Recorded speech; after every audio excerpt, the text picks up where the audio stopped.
let us come to the last topic of this chapter, abnormal molar mass or molecular mass.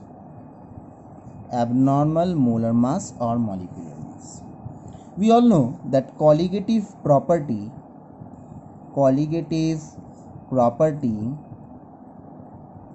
is inversely proportional to the molecular mass, as you have seen in these cases, pi and mb.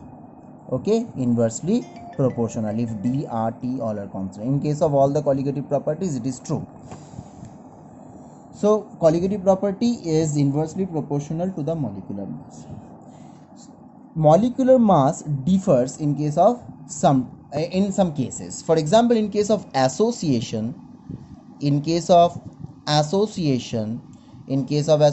smaller molecules aggregates to form a single large molecule, which implies greater molecular mass, and as a result the value of mb will increase.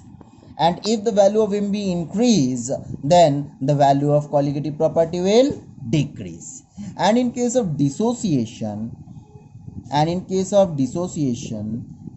such as HKCl dissociates into what? K plus and Cl minus. So if it dissociates into its constituent ions, obviously the size of KCl molecule is larger than 1 K plus alone or 1 Cl minus alone. So ultimately molecular mass will decrease, and as a result, if value of mb decreases, the value of colligative property will increase, and this phenomena is known as abnormal molar mass. Let me give you some example. Please copy this. Please do copy this. Here you will find the example also. To avoid this situation, Van 't Hoff introduced a factor which is known as Van 't Hoff factor. Van 't Hoff factor. What is it?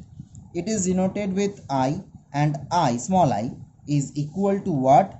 Observed value of colligative property divided by calculated value of colligative property. It is also the ratio of normal molar mass and calculated molar mass, and it is also the ratio of number of particles after association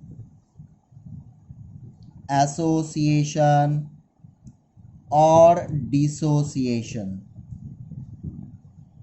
After association or after dissociation divided by number of particles initial.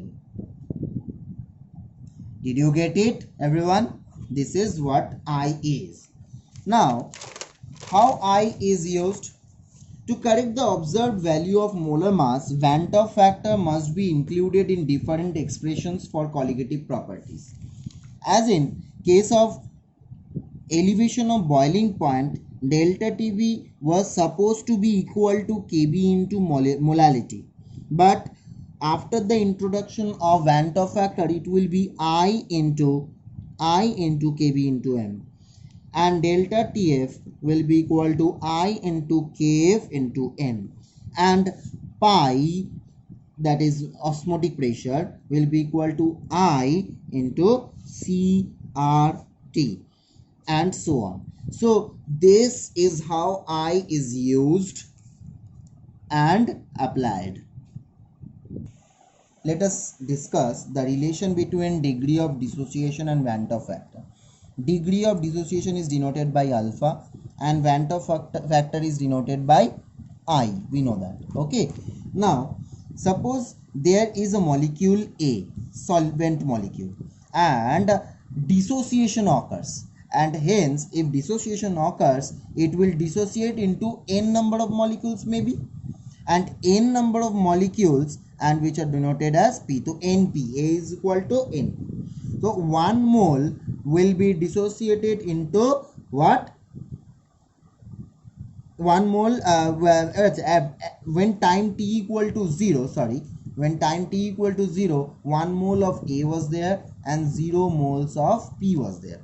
Okay, at time t equal to t, or at equilibrium, 1 mole will be, suppose all the molecules will not be dissociated now, let alpha parts is being dissociated, then 1 minus alpha part will be left, and in this case n alpha particles. If alpha parts are dissociated, then alpha parts will be dissociated into n alpha particles. It means 1 minus alpha part of A molecule is present at equilibrium, and n moles of alpha particles are present at n alpha moles of P is there at equilibrium. So total number of molecule will be equal to, or total number of molecule will be equal to what? 1 minus alpha plus n alpha, and I will be equal to what? 1 minus alpha plus n alpha divided by 1. Why 1? Because 1 mole of A was taken. Okay, so molar mass equal to 1. So molar mass equal to 1 means 1 minus alpha plus n alpha divided by 1. From here we get what? Alpha is equal to I minus 1 divided by n minus 1. This is the final form of the relation between alpha and I. This is what degree in case of this is in case of degree of dissociation. What happens in case of degree of association?